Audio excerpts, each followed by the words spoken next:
Hello and welcome to Hot Meeples. And this is episode 4. And today I'm joined by Sarah Shah from Board Games in a Minute. And we've got Joseph with us as well. Hi. Well, welcome, Sarah. Hi. So, for those not familiar with this, what we're going to do is draw out 3 random topics from this bowl. Now, these are hot topics that have been around the internet. So, we're going to sit down and discuss these 3 topics, in which we'll do in each of our episodes. So, we'll get Joseph to draw them out and read them out. So, do you want to pick up the first one, Joseph? Yeah. 15. Are Okay, so our conventions. two-eyed monkey making Right. marketplace? So, our conventions, just a money-making marketplace. That's a hard one to read. So are they a money-making machine, I suppose, Yes. conventions? Now, interestingly, we actually just attended one, didn't we, recently? I know you've attended a more recent one as well, Sarah. Yeah, I don't think they're solely for the purpose of making money. I think of course publishers want to make money because otherwise it would not be worth it. Sorry, for them to go there. But I think it's also a good way to showcase new games and get people excited about new games. And gamers like conventions. So even if they are for the purpose of making publishers a good chunk of their income, we the gamers love them as well. So I think it's a win-win in that case. I enjoyed attending conventions. I love being surrounded by people who enjoy the same hobby as me. I like being able to check out some new games. It's a fun experience. So yeah. Yeah, it's an interesting concept because it is a marketplace to sell and buy games. Naturally, that's what it is. But it's also an opportunity to meet people, isn't it, and play games with people.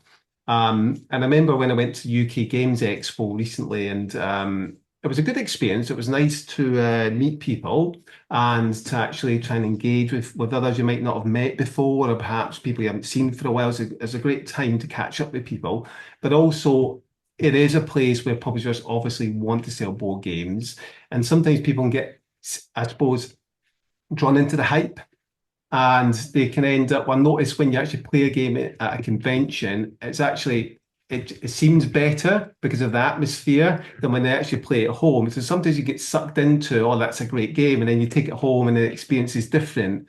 So that can kind of be a bit of a negative for some people. But I think it's a good experience and it's a good place to find out what new games are coming out. And naturally, you're going to have companies that want to make money, of course, is that their businesses, they have to make money. And you've got this argument on the other side, I think, that people might think, do you know what? I can just buy board games online. Why do I need to waste the money to pay for my accommodation, my travel, and my ticket entry to go to a convention? But then you've got to look at the added on value of meeting people, engaging with others, seeing what the latest games are out, etc., and having that experience as well. Yeah, and different conventions have different purposes. Like Spiel Essen, which is the convention I was just at most recently, that is more business oriented and selling oriented, right? So there's not even any tables for people to sit down and play the games they just purchased. Like you can demo games at booths, which you can then purchase, but you're not going to be able to sit down with your friends at the convention hall and play a game. Like that happens at the hotels after the convention hours. So that one is geared more towards selling and making business deals and pitching games to publishers and making those connections. But it's also the largest board game convention in the world with over 200,000 attendees. So even despite it having that sole purpose of selling games and being for business, people still want to attend. People still want to go. Yeah. I would say that one convention that I think has a really good balance between selling and allowing people to play games is PAX Unplugged, which is in Philadelphia in December every year. And I would say it's my favorite convention as well, because I think it strikes that balance really well between being able to play games and purchase games. Yeah.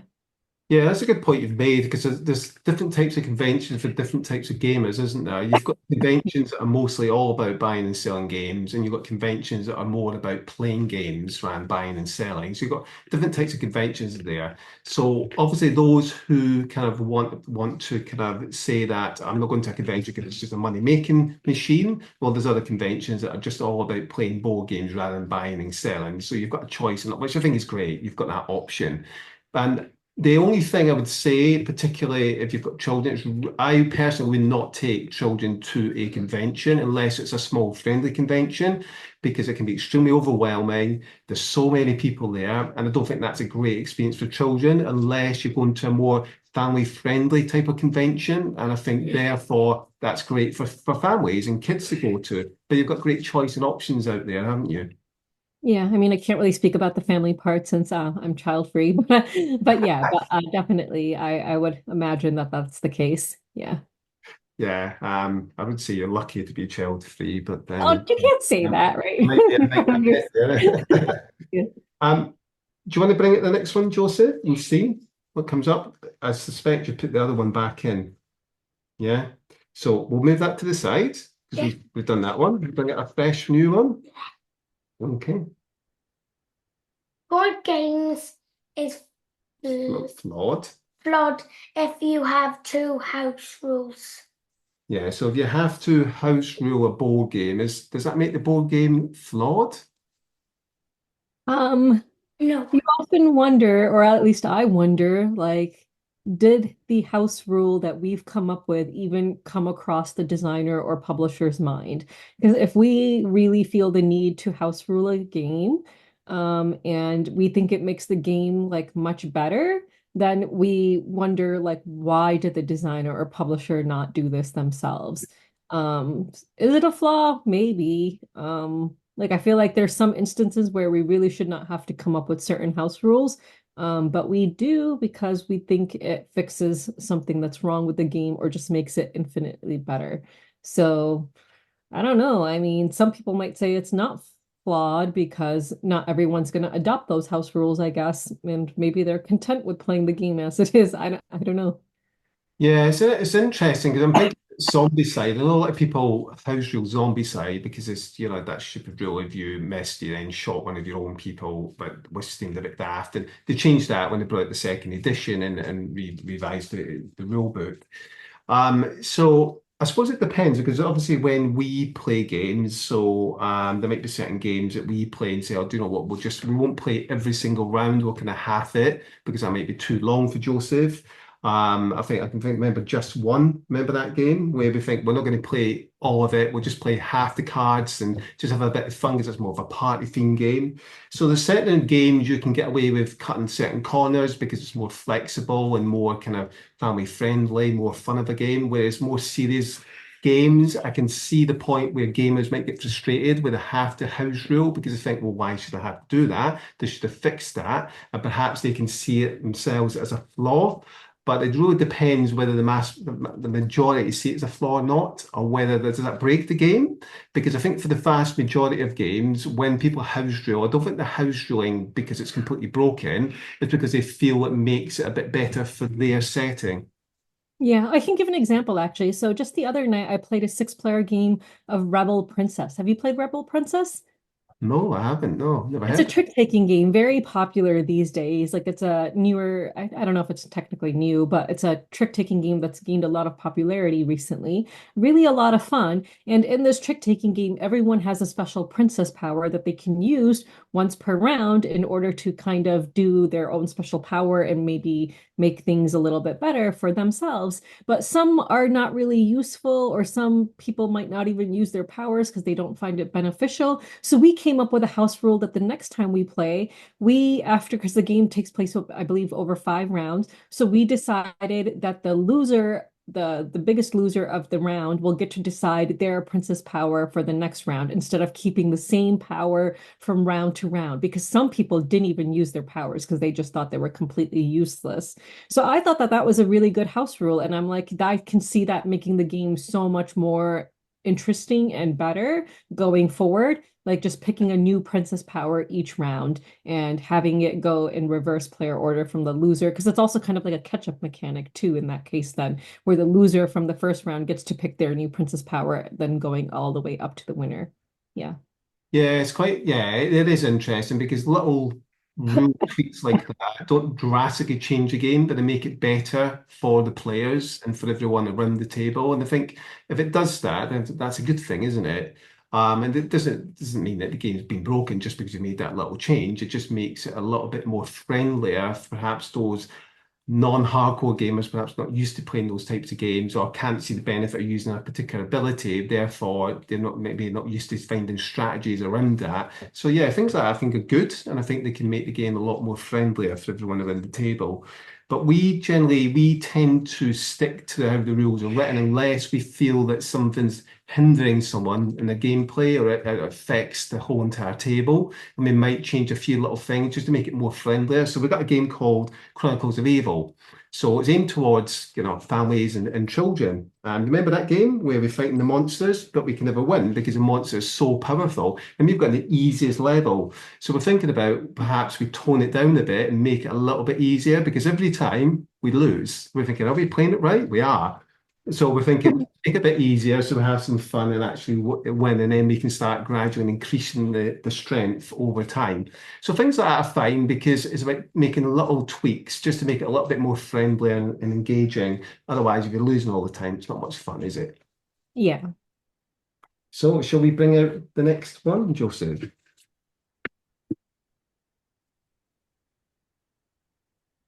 Is buying too many board games a dangerous action? Addiction. Addiction, Well, it's a right? dangerous action as well, I'd agree. Oh, yeah. Is it a dangerous addiction? I mean, it could be. It honestly depends on your own financial situation, right? And if you're someone who feels like you need to give into the FOMO, but you don't really have the disposable income that you should be buying all these games, then it can be dangerous because then you're, making things not so great for yourself. Or if you have a family, maybe you're making things not so great for your family if you don't have the money then for things that you actually need. Like at the end of the day, we should remember this is a hobby, it's an enjoyment, it's not a necessity. I mean, some people would try arguing it's a necessity, but at the end of the day, it's really not. What our necessities are having a roof over your head, food to eat, these are necessities. Um, so yeah, it can be a dangerous addiction if you're spending money that you don't have because you're just giving into the FOMO, maybe. Yeah. Yeah, I'll ask Joseph a question actually, because it might be quite interesting. Do you think Dad buys too many board games? Yeah. Right. So obviously, from a child's perspective, I've got too many board games.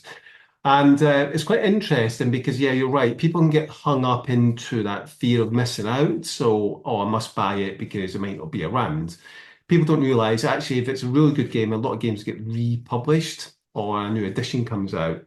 So there's very few board games that are huge board games don't get republished in the grand scale of things. And really, what's the worst thing that's going to happen just because you haven't bought that board game? You've probably got like 100 sitting on the shelf. So it's about experiencing and enjoying what you've already got there. So we've got a game called Blood Rage, and I think we're on a 12th or around about the 12th time in a row we played it. And we're adding expansions, we've had all the pieces painted and we're playing it regularly.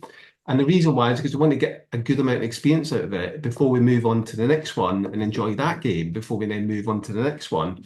Rather than, okay, let's buy another game, let's buy the next thing. Because otherwise, is it really necessary? And how many times are you going to play that game?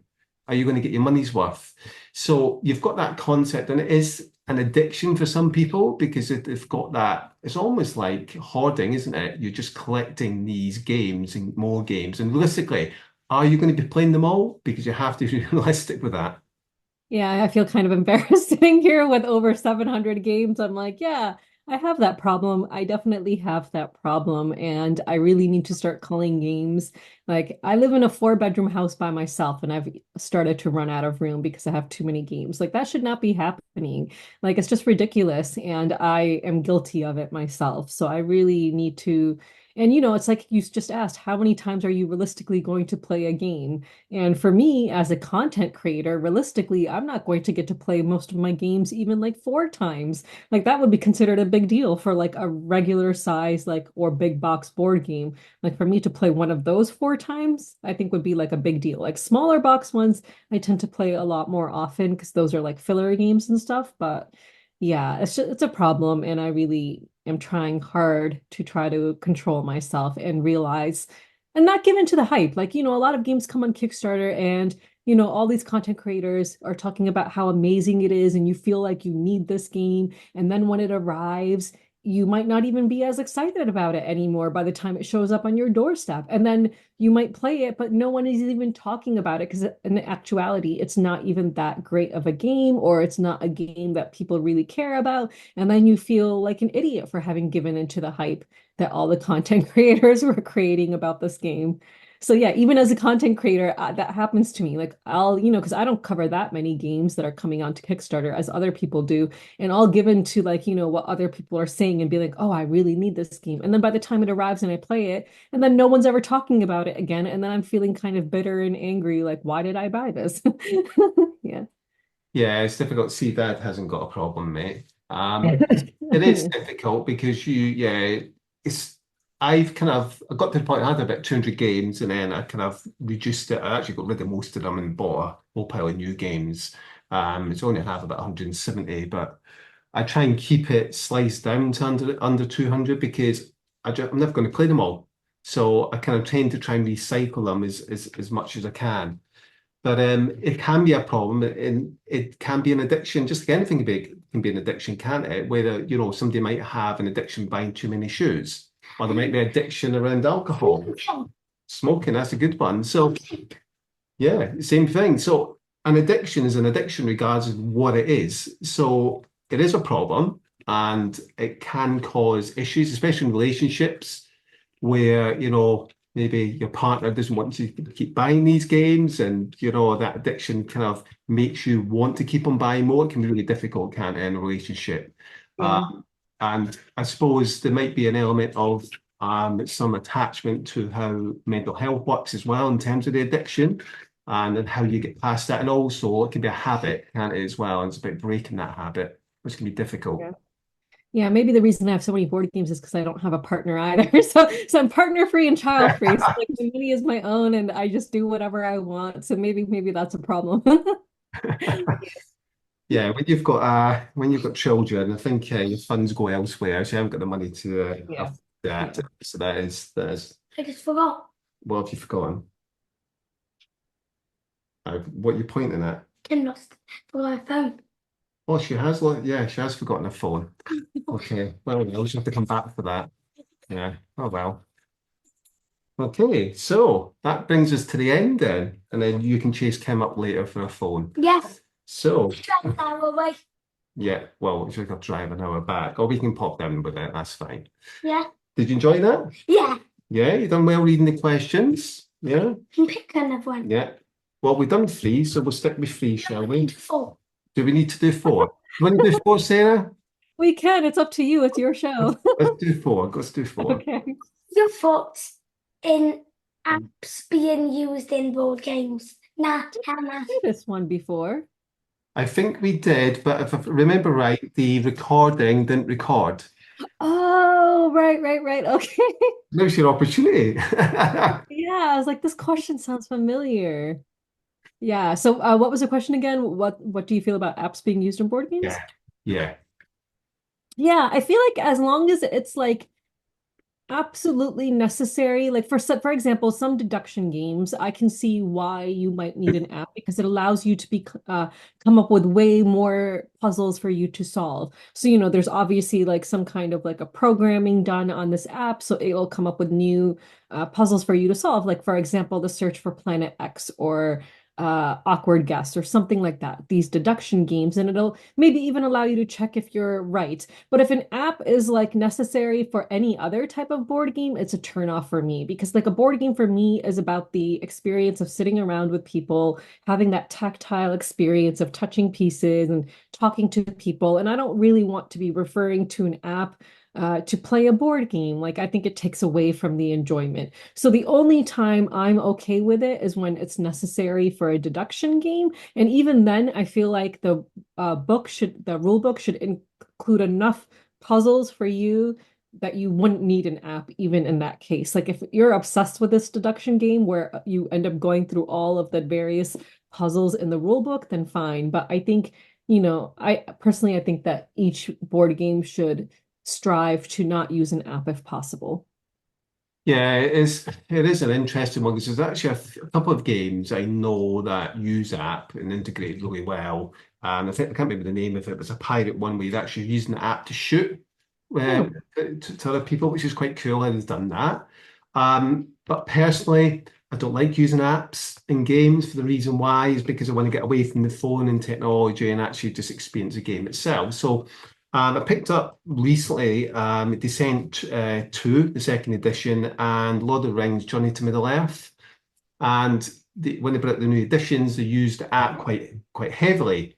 And personally, and I know why they've done it, to reduce the amount of cards and the time you're spending.